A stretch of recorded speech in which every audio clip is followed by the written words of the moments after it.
The Middle Ages, for all of its knights and its castles, might seem an unlikely backdrop for the story of a serial killer. Yet medieval England certainly harbored its own dark tales of murderers. True, the very term serial killer is quite modern. Medieval people had no such a concept. But as we will see, there were certainly individuals who committed repeated murders in those times, and that certainly falls under the definition. Their crimes, their motives, and the way society understood them form a chilling but fascinating part of our history. And so today, we're going to talk about the very real cases of serial homicide, as far as the records allow, in medieval England. We'll look at how the crimes were viewed, how they were dealt with, and there's a few pretty fascinating little tales too. They all come together to bring this shadowy topic to life. Well, first, before we get into it, I want to welcome you to the channel. If you are new here, it's a pleasure to meet you, and I invite you to click that subscribe button. Welcome back to any people who have been here before. You can enjoy this video 100% ad-free, along with all the other videos on this channel, thanks to the generous donations of those on Patreon, YouTube memberships, and, oh dear, what else? Oh yes, the merch store, the occasional donation on Patreon, these kinds of things. This channel is ad-free forever for your enjoyment. So make sure you check out the playlists too. You might find something you like. Now, with the welcome all done, out of the way, let's begin. Well, of course, we have mentioned in the introduction that medieval people didn't really have a concept of what a serial killer was, so we have to consider these definitions. What exactly is a serial killer? And would the people of the Middle Ages recognize the idea? Well, let's look at it in modern criminology terms. Typically, a serial killer is defined as someone who murders at least 2 or 3 people in separate events over a span of time, driven often by personal compulsion or a psychological motive rather than politics or combat. In medieval England, however, murder was generally understood in simpler terms: the unlawful killing of one person by another, and motives were usually presumed to be pretty tangible. Think of revenge, anger, greed, these kinds of things, rather than the pathological impulses that we associate with later serial killers. Medieval chroniclers and court records do not use a distinct label for someone who kills repeatedly. There was no medieval word that neatly corresponds to our term of serial murderer. And it is important to recognize this difference in mindset, because it's kind of the foundation that we build this off. A person who killed multiple victims in medieval England would not have been seen as a special category of predator.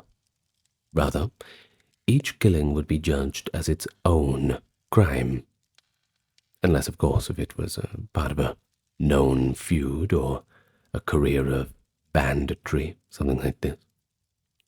But this does not mean such repeat killers did not exist. Oh, they certainly did.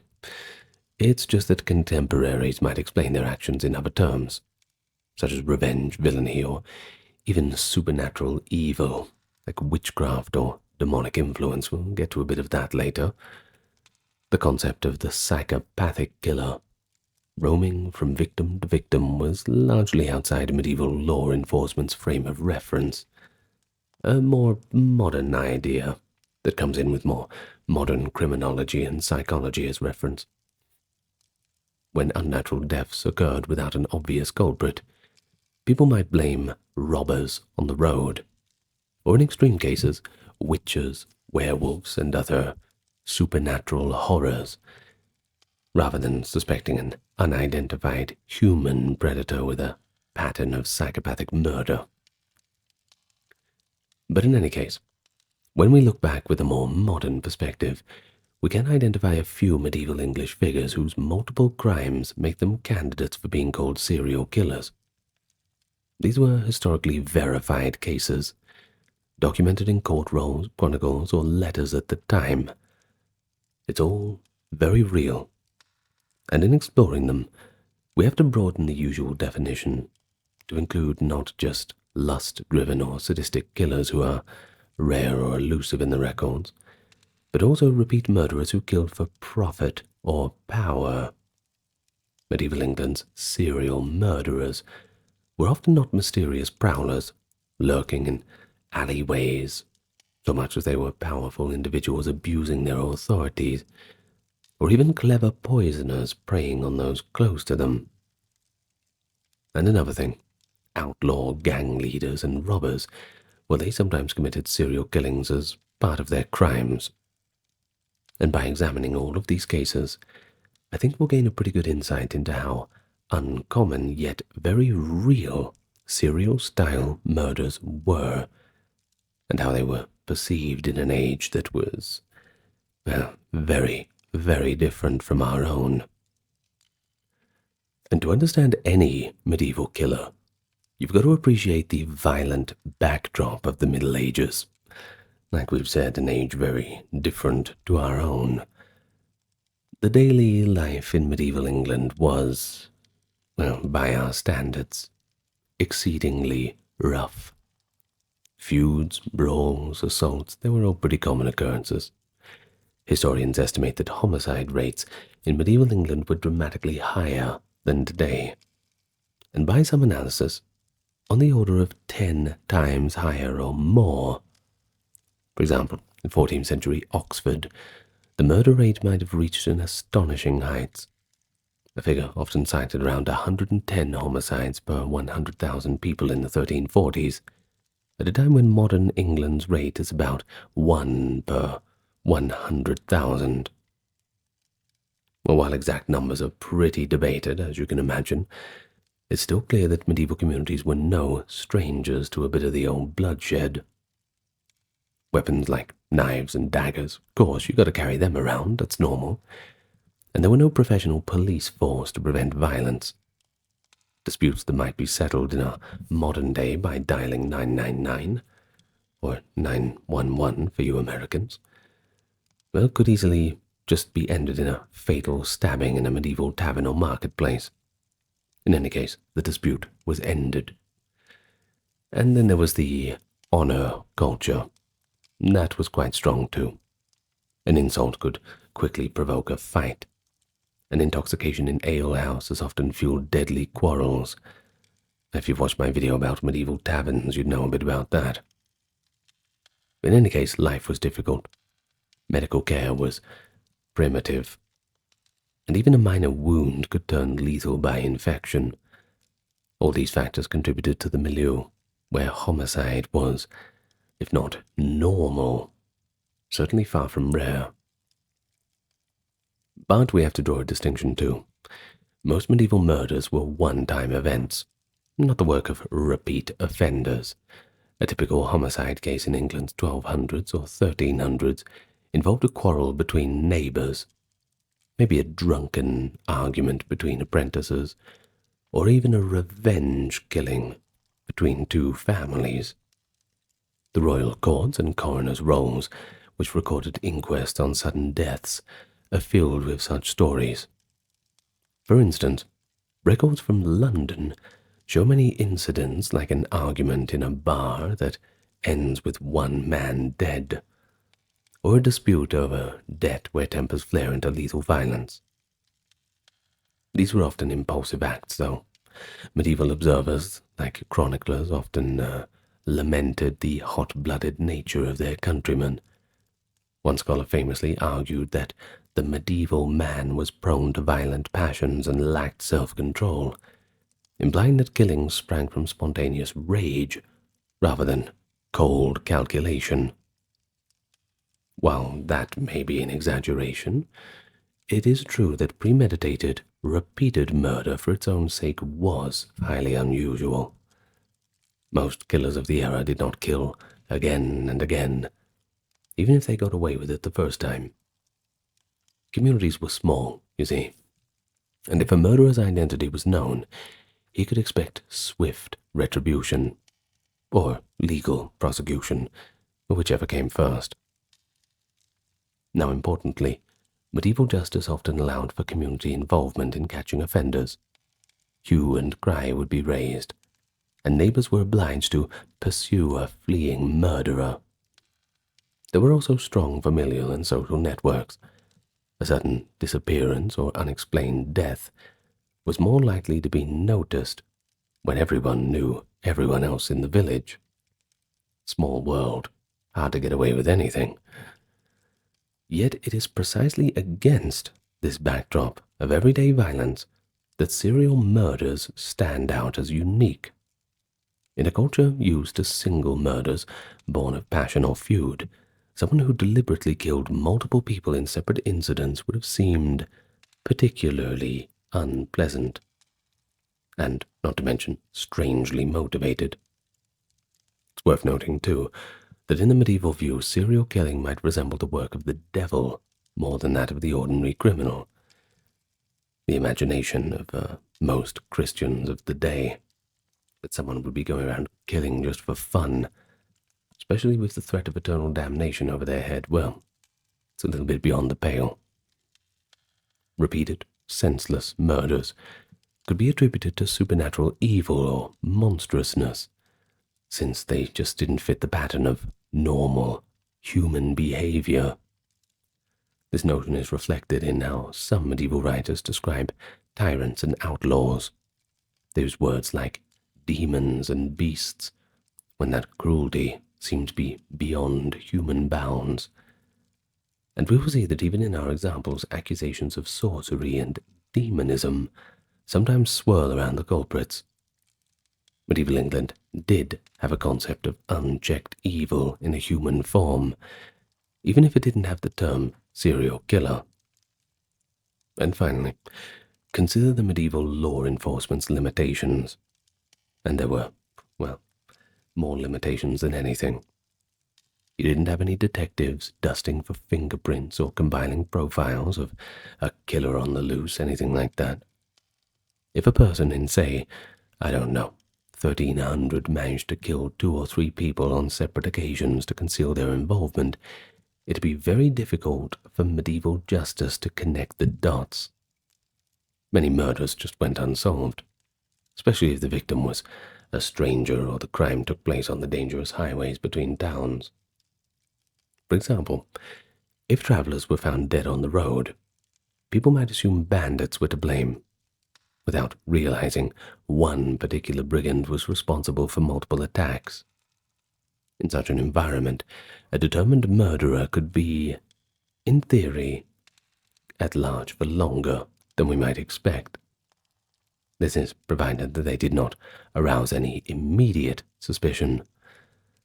And thus, while serial killers are certainly few and far between, the possibility of their existence lurked in those unsolved crimes and little folk-tale stories of the era. And so with that context in mind, I think we can all better appreciate the known cases of repeat murderers in medieval England. Quite lucky to have that documentation. The cases are rare in the records, and indeed historians have sometimes questioned whether England had any true serial killers in its medieval centuries. So as we proceed, I think it'll become evident that the examples we do have involve either elite perpetrators leveraging their own power, or perhaps cunning methods like poison that allowed a murderer to strike multiple times without immediate detection. So with that in mind, let's turn to the rogues gallery of medieval England's multiple murderers. A pretty grim and intriguing history. Well, let's start with one of the most famous candidates for the medieval serial killer. That is Dame Alice Kyteler. Now, although Alice's story unfolds in Kilkenny, Ireland, then under English rule in the early 14th century, is closely tied to England, not least because she was of English Norman descent and fled to England after her crimes came to light. Alice Kyteler's case is extraordinary. She was accused of murdering multiple husbands, one after the other, in order to amass wealth. If the allegations are true, then she would certainly represent the classic Black Widow serial killer long before the term existed. Alice was born around 1280 into a well-to-do merchant family in Kilkenny. Over the years, she married 4 times, each husband wealthier than the last. Sounds like that Addams Family movie, doesn't it? Strangely, or perhaps not so strangely, each of those husbands died relatively young and under suspicious circumstances. Her first husband, a merchant named William Outlaw, died and left her a pretty good fortune. She then married a banker, Adam LeBlond, who, guess what, also died, followed by a prosperous landowner, Richard Duval, and guess what? Seems to be following a trend, doesn't it? Died.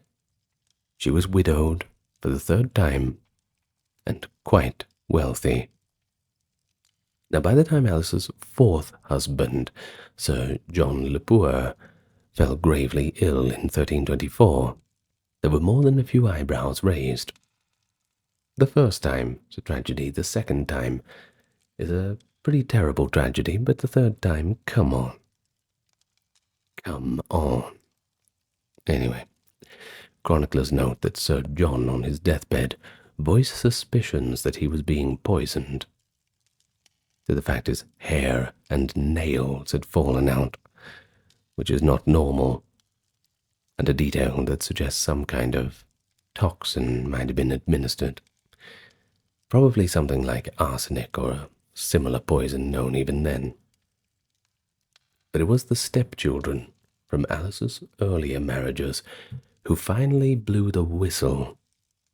They accused her of killing their dads through sorcery and poison, essentially claiming that she was indeed a serial husband killer. In that deeply religious age, the accusations took on a sensational twist. Alice Kyteler was not charged only with multiple murders by poison, but also with witchcraft and heresy. She became the central figure in the first major witch trial in the British Isles. The Bishop of Ossory, a zealous churchman named Richard de Ledred, pursued her relentlessly. According to the surviving account, penned by the bishop himself, Alice was said to have engaged in diabolical practices, from sacrificing animals to praying to demons, to concocting magical potions, one of which allegedly contained ingredients like worms, spiders, and even the brains of a decapitated thief. Well, these lurid details were probably exaggerated by the prosecution, but they gave a sense of how her contemporaries struggled to explain the unnatural pattern of deaths around her. Rather than see Alice simply as a greedy poisoner or a malicious gold digger, many truly believed that she was a witch, invoking dark powers to kill her husbands off, perhaps sending them into the arms of the Dark Lord. Who knows? You have to think about it from the medieval point of view. Multiple unexplained deaths equaled conspiracy with the devil. What makes Alice Kyteler's story especially intriguing is that she managed to escape. Yeah, that's right. In 1324, as the authorities closed in, Alice fled, most likely to England. Some sources suggest she might have gone to Flanders, but the common belief is that she ended her days quietly in England, beyond the reach of the Irish church law.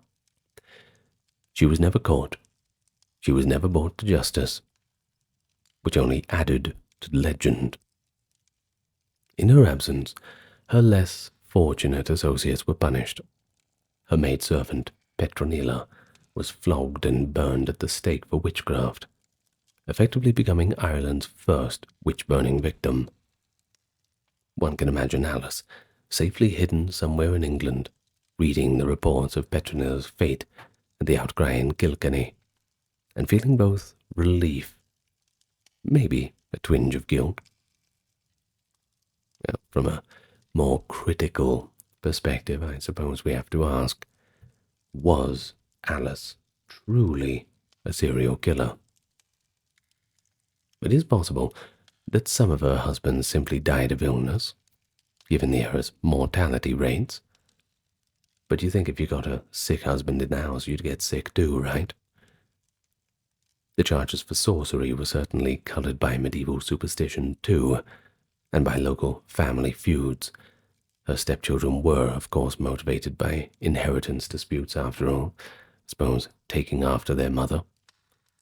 Some modern scholars have even portrayed Alice as a shrewd businesswoman who became the victim of a witch hunt rather than a murderer, but I don't know about that. There is a consistent pattern of her outliving 4 spouses, combined with testimony, coerced as it might have been about potions and poisons, and it strongly suggests that there was a little more than a coincidence at work. So let's strip away the supernatural accusations, because I think we can put them to the side pretty safely. And what we have remaining is a portrait of a calculating killer who knew how to make murder look like a natural death. A very early example of a serial poisoner. And I really think that if she only had done it once, perhaps twice, we wouldn't have anything to talk about. Well, 4 times is just a little bit of a bridge too far. Notable that poisoning was a preferred method for female serial killers historically too. We spoke about it a little bit in the Serial Killers of Ancient Rome video. I hope you've watched that one. Perhaps it's next on your list. In Alice's case, the idea of a high-born lady secretly dispatching multiple husbands was both shocking and compelling to contemporaries. You see, it showed that serial murder in the Middle Ages, as now, could certainly hide behind the facade of domestic respectability. Alice Kyteler's case also had an impact culturally, you see. Her dramatic trial became a template for the later witch trials to come. She was literally demonized as an explanation for her alleged serial murders, rather. People apparently found it easier to accept that a woman might kill repeatedly if they framed her as a witch in league with the devil himself, rather than just an ordinary, run-of-the-mill flesh and blood human being. And this shows, once again, how we have to view it in the medieval mindset, of how medieval English people struggled to rationalize things like this. It had to be the work of witchcraft. It had to be some unnatural evil. Alice's story has since passed into folk memory.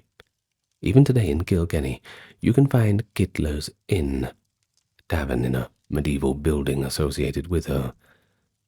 And that's one way her legend is kept alive. Visitors hear tales how the witch of Kilkenny brewed potions to murder her husbands. In truth, whether she was a sorceress or simply a cold-blooded poisoner, she stands out as one of the closest things to a serial killer that medieval Britain had recorded. Her life was a strange mix of the ordinary, marriages, building wealth, and the extraordinary, multiple mysterious deaths and a spectacular witch trial. And so as we move on to other examples, just keep in mind how different this scenario is from what we think is a typical serial killer today. Yet how many elements resonate with that modern concept too?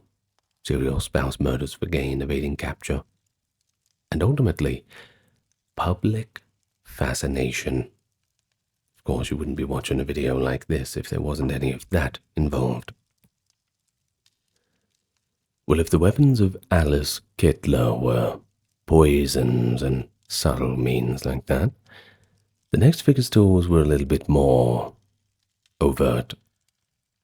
Daggers, arson, raw intimidation, the old-fashioned way. John of Tintern, he was a medieval English monk, believe it or not, who incredibly turned into a serial murderer. His tale remained hidden in the archival records until very recently, when a historian uncovered the evidence of his misdeeds. Well, what emerged is almost unbelievable. The story of an abbot who ended up behaving like a mafia boss. John of Tintern's life shows that serial killing in medieval England was certainly not confined to shadowy outsiders, but it could also wear the robes of clergymen and operate within the very institutions meant to uphold morality. So let's talk all about him. John of Tintern was a Benedictine monk and eventually became abbot of Malmesbury Abbey in Wiltshire during the 1340s. On the surface, an abbot is a pretty holy man, devoted to prayer and the well-being of his monastery. But not Brother John. He was anything but that. Contemporary accusations and testimonies paint him as a violent, corrupt schemer who committed multiple murders by proxy. How did this come to light? Well, in 1343, local villagers and families lodged a litany of criminal charges against the abbot, prompting an official investigation.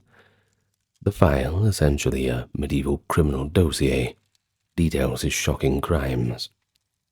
He was accused of ordering the murders of at least 4 men over a period of several years. These victims were not random strangers either. They were individuals who had crossed him in disputes over land and money. Once again, always follow the money. Well, in other words, the abbot had rivals or enemies eliminated to protect his interests and those of the abbey. But how did he carry out these killings?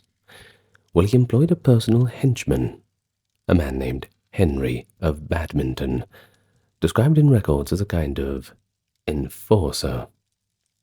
This hitman did John's dirty work, stalking and dispatching the targets as needed. And if it sounds like organized crime, well, it essentially was.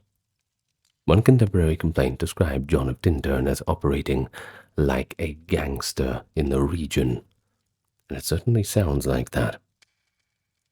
His criminal exploits didn't stop at murder, however.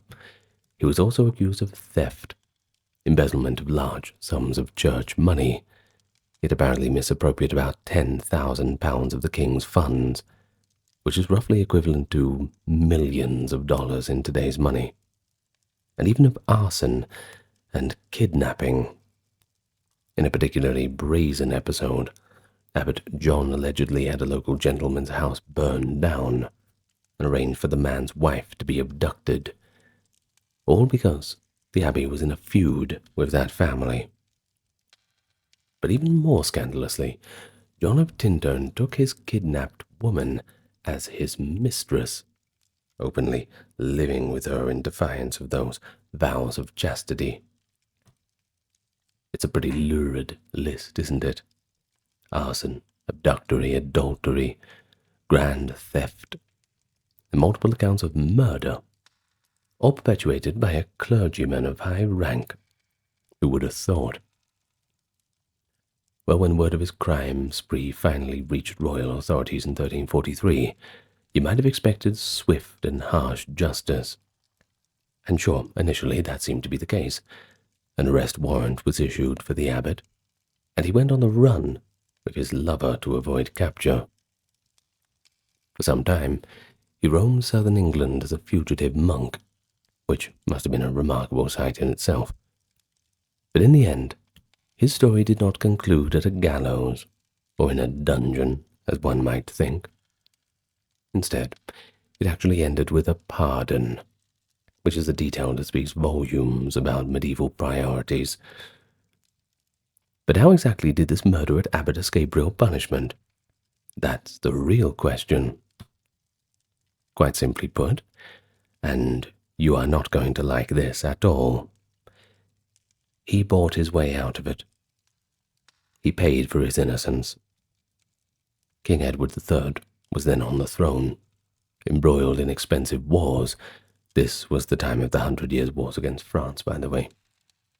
royal coffers were perpetually starved, and John of Tintern, once caught, managed to pull together a hefty fine, or rather a bribe, to secure royal pardon. The crown was more interested in money for the war effort than in executing a monk. So this serial murderer, in habit, walked free after paying his dues quite literally. No justice, right? It is noted in records that his crimes were forgiven, quote, by the grace of the king. And that shows that lawlessness and corruption could certainly reign in rural England. Local chroniclers were probably astounded. Here was a man clearly guilty of ordering multiple killings, yet he just bought his way out of justice. John of Tintern's case shows a different kind of serial killer, one shielded by status, willing to misuse that status to eliminate adversaries. He wasn't sneaking in the shadows. He was commanding murder, rather, from the abbot's chair. In a sense, he could be compared to later serial killers who used positions of authority as cover. Though, in John's case, it was power and greed, not some sort of psychological urge driving him. But it also shows how medieval society sometimes failed to punish even known killers, if those killers were powerful or could be useful. The common folk who had raised the alarm about the abbot likely felt a grave injustice at seeing him set free. I don't think we need a historical source to come to that conclusion. And indeed, his story survived in monastic gossip and local lore as an example of extreme clerical corruption. Sure, Martin Luther would have had a field day with that one. Only in recent times has the full documentation of his deeds been punished, and it reminds us that truth can be stranger than fiction. You can't help but think that Brother John would make a pretty good character in some kind of TV series or a crime novel, something like that. Maybe he'll get his own Netflix show one day. Who knows? Well, the legacy of that saga is twofold. First, it shows that England did experience serial-like killings, often intertwined with broader patterns of lawlessness during troubled times. In fact, his crimes occurred during the tumultuous reign of Edward II and the beginning of Edward III's, and that was a period of baronial rebellion and general unrest. In such chaos, local warlords, even ecclesiastical ones, could run amok. But secondly, it is an example that blurs the line between criminal and state violence. Put it this way, because when authorities pardoned him, it almost sanctioned the murders post facto. In later centuries, an account like this surfaced as evidence in debates against monastic corruption leading up to the Reformation. It fed the argument that medieval monasteries had strayed so far from piety that one of their numbers could even be a murderer. And for our purposes, I suppose John of Tintern stands out as England's perhaps most malevolent monk. A man who absolutely meets the criteria of serial killer in action, if not in name. His story might have remained a footnote in an archive. But, lucky for us, it can now be told as one of the broadest illustrations that even in that age of faith, human brutality knew no bounds. Well, so far we've looked at individual cases. We've seen the lone poisoner and the criminal abbot. But you've got to note that some medieval English serial killing took place in the context of outlawry and banditry, rather than at the hands of a single stealthy predator. While the most notorious bandits, like Robin Hood in legend, are often romanticized as righteous thieves, the reality of medieval banditry is, it's quite grim. Bands of desperate robbers roamed forests and highways. Some had no qualms about killing travelers repeatedly as a matter of course, just part of doing business. And though these outlaws might not have been serial killers in a modern sense, they certainly engaged in serial murder. I mean, killing random people over and over again. I mean, it's certainly getting up there, isn't it? Well, understanding this, it helps us broaden that picture of medieval serial violence beyond the rare poison plot or vengeful noble. One such case from English, or rather British laws, deserves a bit of attention is the legend of Sawney Bean. Now we have to take it with a bit of a grain of salt, but we will tell the story as it's been told for a while. The Scottish have their own point of view on it. It is the story of a Scottish serial killer clan that, while probably apocryphal or exaggerated, or at the worst completely made up, certainly reflects the fears of the time. According to later folklore, Alexander Sawney Bean was the patriarch of a cannibalistic family that lived in a cave on the Scottish coast.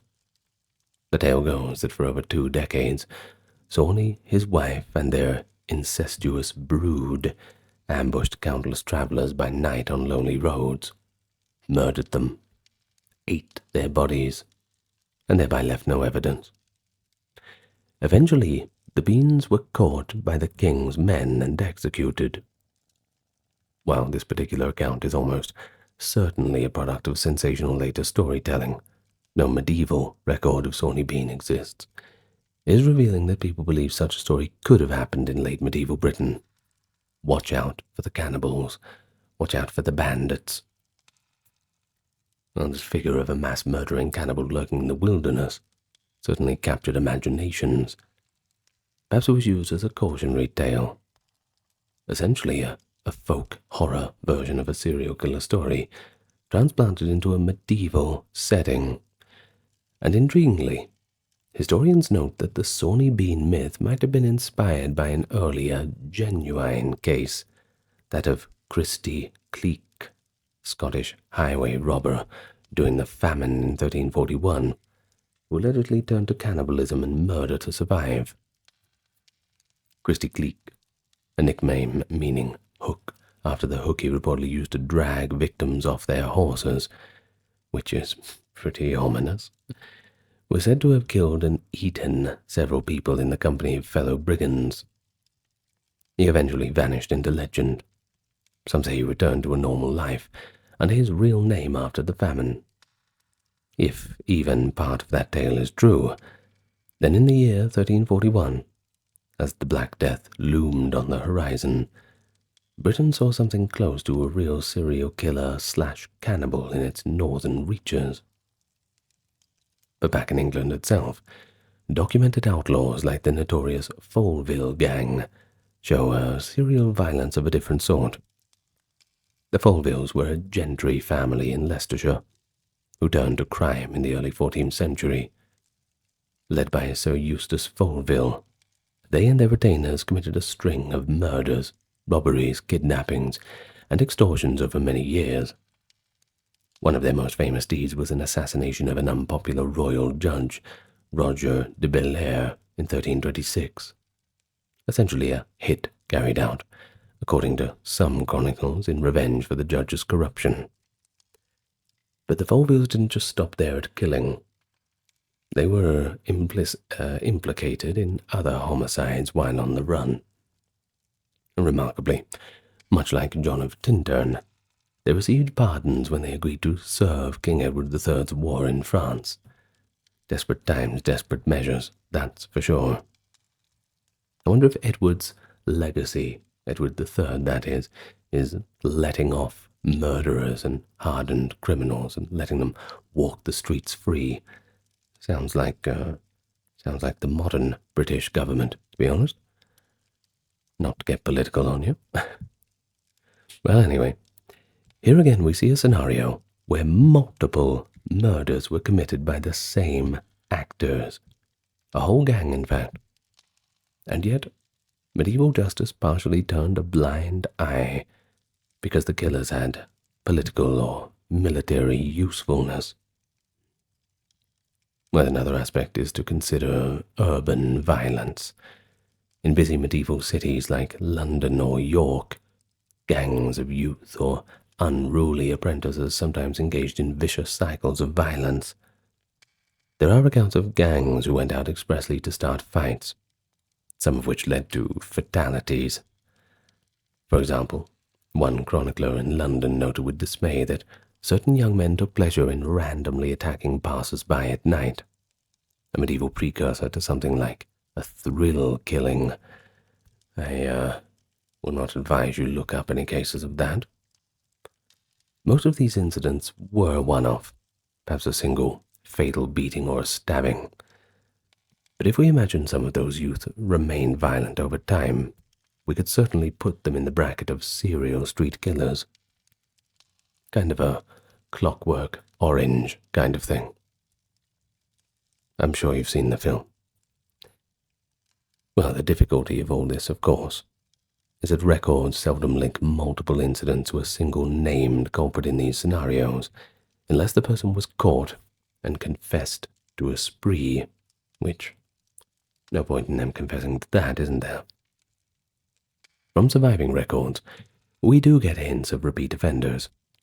The medieval courts occasionally describe a man as having a reputation for violence, or note if he had been indicted before, for another killing perhaps.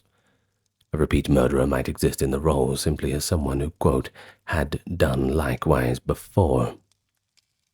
And you could argue, I suppose, that medieval England's closest analogy to a roaming serial killer was the professional brigand or soldier, who had effectively made killing a way of life. During times of war, or in the chaos of civil strife, like the Wars of the Roses in the 15th century, some soldiers turned bandits committed murder after murder. Chronicles from the Wars of the Roses mention cruel captains who after a battle might execute prisoners or civilians, repeatedly out of either policy or bloodlust. While that is in a war context and not street killing, it certainly shows how the environment allowed certain individuals to kill multiple times. Such men, once peace came, could be extremely dangerous if they resorted to crime. They'd already had the practice in the more brutal aspects. But to focus back on the highways, travelers in medieval England often feared the nameless highwayman who might rob and kill them. When multiple victims turned up dead on a particular road, people certainly suspected one gang or a particularly vicious robber at work, whether it be rumor or real. For instance, of the latter, we have the case of Geoffrey Port, a somewhat lesser-known name, a highway robber in the late 15th century who was executed for a series of roadside murders around Oxford. He and a small band held up and slain several merchants over a period of months. Once caught, Geoffrey confessed to at least 6 murders. The local ballads of him made him into a kind of boogeyman figure. And again, what distinguishes him from the modern serial killer figure is primary motive, robbery rather than compulsion, and the fact that he didn't bother to hide bodies since he relied on fear to keep people away from certain routes. But the result, multiple separate murders by the same person, certainly qualifies him for the title of serial killer. It's interesting that in many of these outlaw cases, society responded with folklore as much as actual law. Tales of wild men in the woods or demon robbers were ways to warn people of dangerous areas and also to somewhat mythologize the criminal. Where law enforcement was weak, legend stepped in. The line between a serial killer and a legendary monster, well, it only takes a few pints down the pub to blur that one. And of course, stories like that spread a lot quicker than anything else. An outlaw who killed dozens might within a generation be talked about not as a mere human thief, but as some fiend with an insatiable hunger for violence. And we see this clearly with how cannibalistic and supernatural elements creep into the Sawney Bean and Christy Cleek stories. Even in England, an outlaw with a particularly brutal streak might be rumoured to use black magic, or just be inhumanely cruel. And all of that goes to show that medieval England's potential serial killers didn't always operate in isolation. Some were embedded in group criminality, and their repeated murders were part of a larger pattern of banditry or feuding. While this differs from the lone, secretive predator image we might have, it was the more common scenario in that era for someone to accumulate a body count. So when we broaden our view to include these patterns, we see that medieval England indeed had individuals who over time killed many people, even if no one pinned a modern label upon them. Of course, the attitude at the time towards someone who killed multiple times was heavily influenced by myth and superstition in general. We've already touched on how Alice Kyteler was cast as a witch, and how outlaws could be seen as ogres and monsters, that kind of thing. It's worth going a bit deeper into how the medieval mind made sense or failed to make sense of serial killing. First, I want you to consider the role of witchcraft and the devil. If a series of unexplained deaths occurred, especially in one household or in one locale, people in medieval times might suspect maleficium, evil magic at work. The case of Alice Kyteler demonstrates that. Rather than purely focusing on physical evidence of poison, her contemporaries zeroed in on more supernatural things, alleged pacts with demons. Another example comes from a century later in England, where in some villages clusters of sudden deaths led to witchcraft accusations, against local women, of course. In one 15th century incident, a woman was blamed for, quote, making a wax doll to magically murder multiple children in her neighborhood who had died over a summer. A tragic outbreak, likely due to illness, and thus attributed to a supposed serial child killer using sorcery. But she was not a serial killer at all.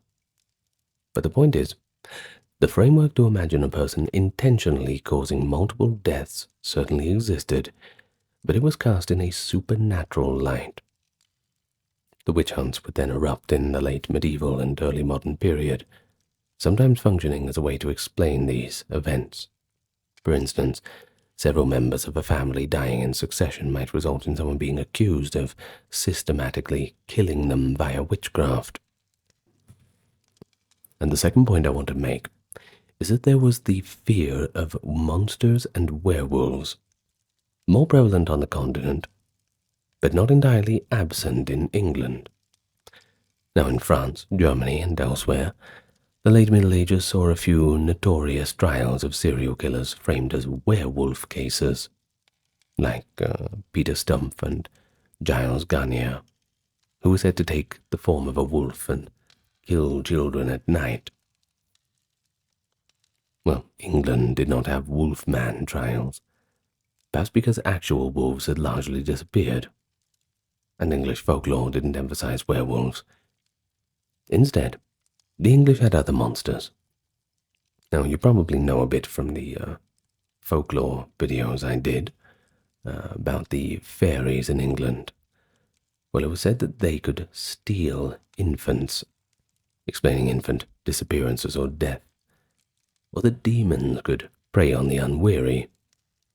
And if ever there were a medieval English equivalent to a ripper, for instance, it could have been chalked up to a demon from hell prowling the streets, telling that in 1888, when Jack the Ripper terrorized London, some frightened folk initially speculated the killer could be a devil or supernatural being, because the idea of one man doing such deeds was so disturbing. In the 14th century, that instinct to blame a monster would have been even stronger. One evocative English legend is that of Black Annis, a folklore hag said to lurk in Leicestershire, devouring lambs but also children.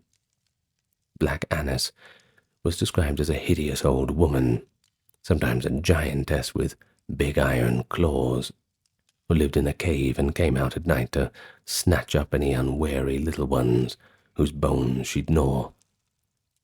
Some scholars think that Black Annis might be a mythologized memory of some real person, or simply just a tale to keep the children indoors at night. Sure, it probably worked. But essentially, she is a serial killer of folklore.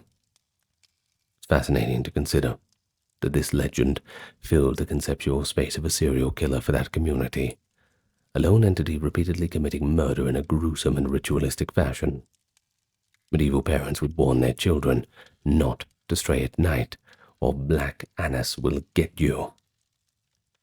Whether or not any actual historical crimes underlie the story, it shows how the idea of someone or something who kills again and again was often cloaked in mythic terms. And who knows, maybe, like the abbot we had before, we'll dredge up some old historical documents that perhaps give us some hints. But for now, there's nothing. Additionally, medieval chronicles sometimes personified serial killing in the form of tyrants or warlords. For example, English chroniclers writing about King Richard III, though technically post-medieval by a hair, accused him of multiple secret murders, not only of famous princes in the Tower, his two young nephews, but also of other nobles. Sir Thomas More later compiled tales of Richard having a long career of quietly eliminating rivals. While Richard did this for power, not due to compulsion, the way his story is told, it certainly makes it sound very cold-blooded. Another earlier case, King John, late 12th and early 13th century, was said to have killed or ordered the killing of numerous opponents, including potentially his own nephew Arthur. Chroniclers openly called John wicked and spoke of him as if he had a taste for blood. But here's where we have to be careful. Well, these accounts are often moralistic character attacks. So, yes, once again, get the salt shaker out. But they contributed to the mindset that serial killing was associated with tyrannical rulers and evil nobles, almost going as far to say that it's a character trait. So a medieval peasant might hear that some duke had secretly put to death a whole bunch of men in the dungeon, essentially a serial killer scenario wrapped in the trappings of authority. Whether that's true or not, well, it didn't matter if it was part of the cultural imagination. It was only as true as somebody believed it to be true. But finally, let's not forget how religion itself addressed repeated murder. In medieval Christian belief, each murder was a mortal sin that put one's soul in peril. To kill repeatedly, well, that was to pile sin upon sin, virtually signing a pact with damnation. The figure of Cain from the Bible, the first murderer, was a cautionary example often cited. Cain slew his brother and was cursed. A person who kept on killing would be seen as utterly lost to sin, possibly even possessed. Medieval sermons occasionally mentioned those brigands who kill without remorse, saying that their souls were bound for hell. And this religious lens meant that if someone in reality did commit serial murders, some clergy or devout folk might interpret it not in psychological terms, but as evidence of satanic influence, or just divine punishment waiting to happen. A chronicler might write that a multiple murderer, was seized by an evil spirit or had become like Cain. And such descriptions, while not analytic, they do give us a bit of a flavor of how abominable serial killing was considered. It put one outside the community of man and God, and in medieval times, that is not where you want to be. Well, having talked about all this, the known and suspected serial murderers of medieval England, I'm sure you have the question, why weren't there more of them? Why do they appear to be so rare, compared to modern times or even compared to some other regions in medieval Europe? England's catalogue of serial murders seems to be a little bit scant. Well, it's due to several reasons, or at least it could be due to them. We'll list a few of them off.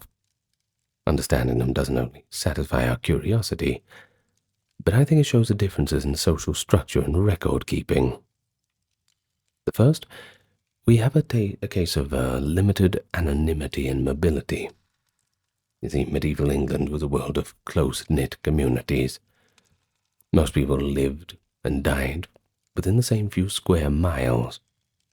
As for strangers, they were noticed pretty quickly and often viewed with suspicion. A person today can move from city to city and remain fairly anonymous, but if you were back in the 1300s, you couldn't so easily do that without attracting attention, whether that be from the townspeople or robbers or worse. For a would-be serial killer, this lack of anonymity was a major hindrance. If someone started killing in their own village, the pool of suspects would be pretty small. Pretty hard to hide when everyone knows everyone. If they tried to roam to another town, they risked standing out as a newcomer.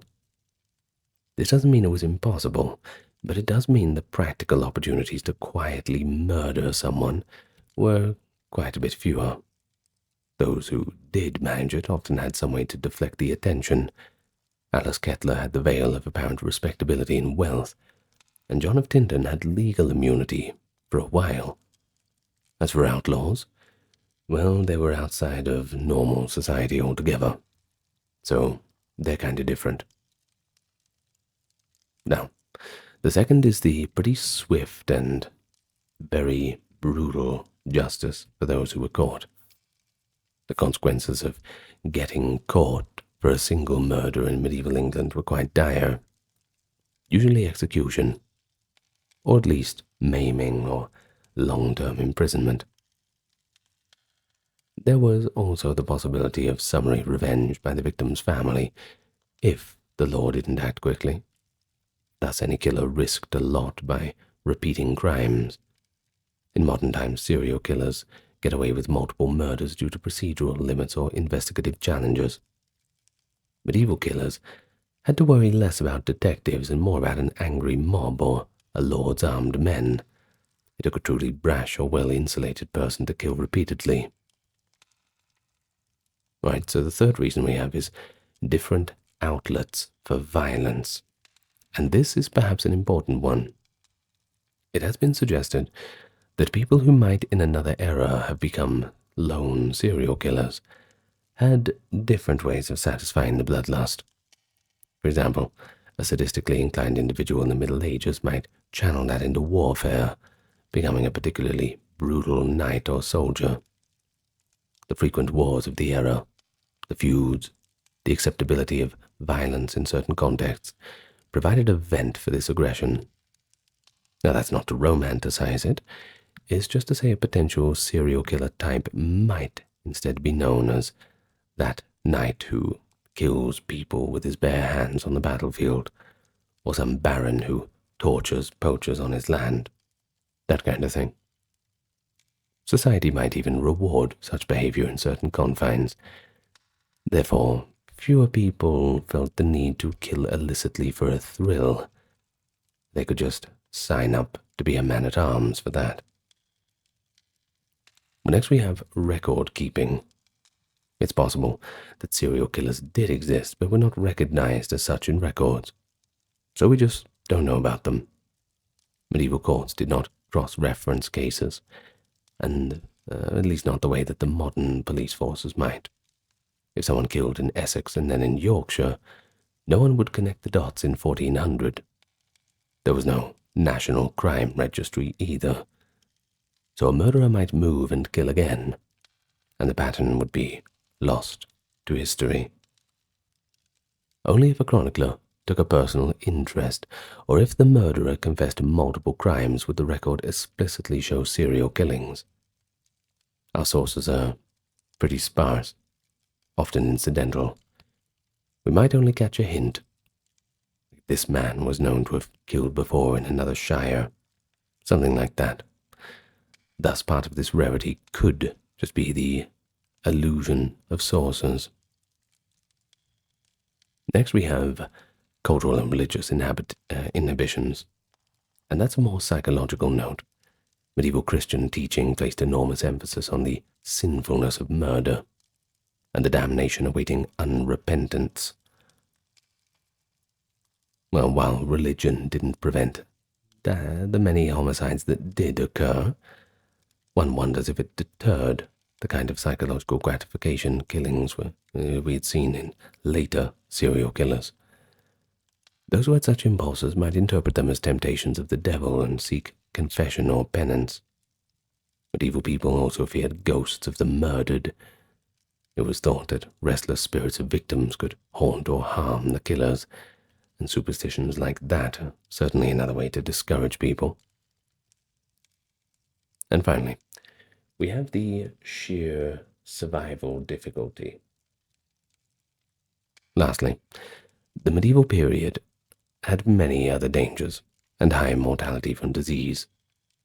The psychopath might simply not live long enough or remain healthy enough to commit a sense of murders.